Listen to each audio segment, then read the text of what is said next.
लोग जो जाति की राजनीति करने वाले लोग अपने आप को बोलते हैं, मित्रों वो जाति की भी राजनीति नहीं करते हैं। आप लोग उस पर गौर करिएगा।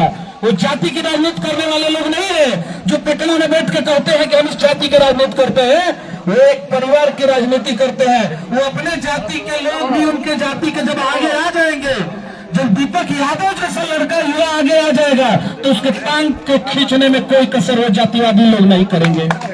इसलिए जातिवाद को मिटाना है, तभी हमारा भारत भव्य बनेगा। और भारतीय जनता पार्टी की कल्पना कश्मीर से कन्याकुमारी तक भारत माता एक हमारी की सोच रही है। जब कश्मीर से कन्याकुमारी तक भारत माता एक हमारे, तो मिथिलेश तिवारी कहाँ के हो गए? इस भारत के नहीं है।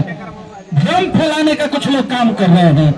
मिथिलेश तिवारी, हमें लगता है कि चुनाव में जो राजनीतिक पार्टी का मुख्य काम होता है और इनके जीवन का सबसे अधिक चुनावी काल का समय अगर कहीं बीता होगा तो इस बक्सर की धरती पर बीता होगा। बक्सर की धरती पर पहली बार सुखदेव पांडे जी ने कमल खिलाया, तो उस कमल खिलाने में अगर किसी का योगदान रहा तो विद्यार्थी परिषद और सिंह परिवार का एक नौजवान मिथिलेश तिवारी जैसा नौजवान यहाँ पर रहता है और कमल खिलाने का काम करता है। लेकिन उसको भी तरजीह नहीं देने का प्रयास किया जा रहा है। तरह तरह की साजिशें रची जा रही है, तो उन साजिशों को बेनकाब करना है।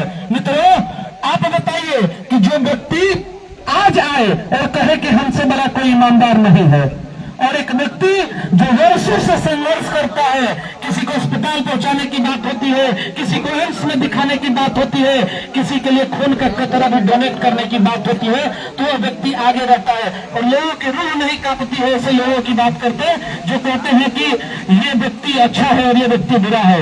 आप एक दिन में किसी व्यक्ति का चयन करते हैं, लेकिन जिसने अपने जीवन का शुरुआत जैसे होश संभाला तब से आम जनमानस की सेवा में बिताया, वैसे लोगों की आपकी कल्पना नहीं शुरू हो पाती है। मित्रों, हम लोग को सजग रहना है। जो हमारे युवा साथी हैं, इनसे मैं विशेष आग्रह करूंगा, क्योंकि मैंने भी इसी डीके कॉलेज से छात्र राजनीति की शुरुआत की थी और यहाँ के जो युवा है सब लोग डीके कॉलेज में ही जाते हैं। तो मिथिलेश भैया एक घोषणा पत्र में अपना रखे थे, उस चीज को मैं दोहरा देता हूँ। मिथिलेश भैया ने वादा किया है कि आरा जो पढ़ने जाते हैं उस पीजी की पढ़ाई जो डुमराव में नहीं होती है, खास करके युवा और महिलाओं को, छात्राओं को जो दिक्कत होती है, उसको दूर करने का प्रयास एक स्टेप बचा है। और मिथिलेश भैया से मैं आग्रह करके उसे एक स्टेप को पूरा करवाने का प्रयास करूंगा। डीके कॉलेज पीजी का कैंपस बनेगा और हमारे घर की बहन बेटी पीजी करेगी। और आप लोग जगिए भाइयों, जगिए और जग के जो विरोधी ताकतें हैं, जो समाज विरोधी है, जो युवा विरोधी है, जो महिला विरोधी है, जो समाज में जातिवाद का जहर घोलना चाहते हैं, समाज को आपस में तोड़ना चाहते हैं, मित्रों जिस जाति के है ना, उस जाति के व्यक्ति को यदि अस्पताल में खून देने की जरूरत पड़ जाएगी तो वो नहीं आएंगे। हमारे बीच का कोई व्यक्ति देगा। इसीलिए तो नारा चल रहा है, जातिवाद बीमारी है, जातिवाद बीमारी है, जातिवाद बीमारी है। इस जातिवाद को मिटाना है मित्रों, और ये जवाब जाएगा। बक्सर एक संदेश देगा कि जातिवाद वाले लोग अपनी बोरिया बिस्तर बंद करें। हम जातिवाद पर नहीं, हम राष्ट्रवाद पर भरोसा करते हैं। इस राष्ट्र के पुनर्निर्माण में समाज से उठकर अगर सहभागिता की बात होगी तो हम उसमें एक छोटा सा गिलहरी की तरह अपनी भूमिका तय करेंगे और इस समाज का पुनर्निर्माण करेंगे। मिथिलेश भैया को भारी मतों से हम सब विजयी बनाए। ये संघर्षशील व्यक्ति है और संघर्षशील व्यक्ति को ये बात जानकारी है कि एक एक व्यक्ति जो जमीन से उठकर जाता है, संघर्ष करता है, उसकी स्थिति क्या रहती है। तो हमारे एक एक संघर्ष को भैया समझने का प्रयास करेंगे। और मित्रों, मुझे चोट भी लगा था लेकिन मन नहीं माना, क्योंकि जब बात होगी तो ये भी बात होगी कि समाज के निर्माण में हमारी भागीदारी कितनी है।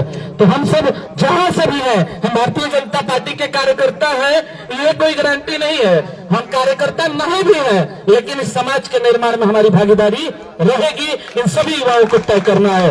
बोलिए भारत माता की, भारत माता की। इसी नारे के साथ हम 2 से पहुंच गए हैं, 400 तक पहुंचना है।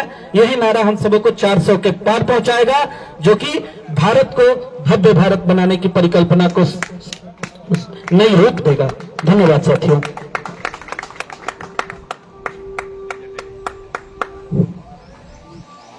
बहुत बहुत धन्यवाद दीपक जी, समाज के मुख्य आईने की तरफ जो है ध्यान आपने आकर्षित किया।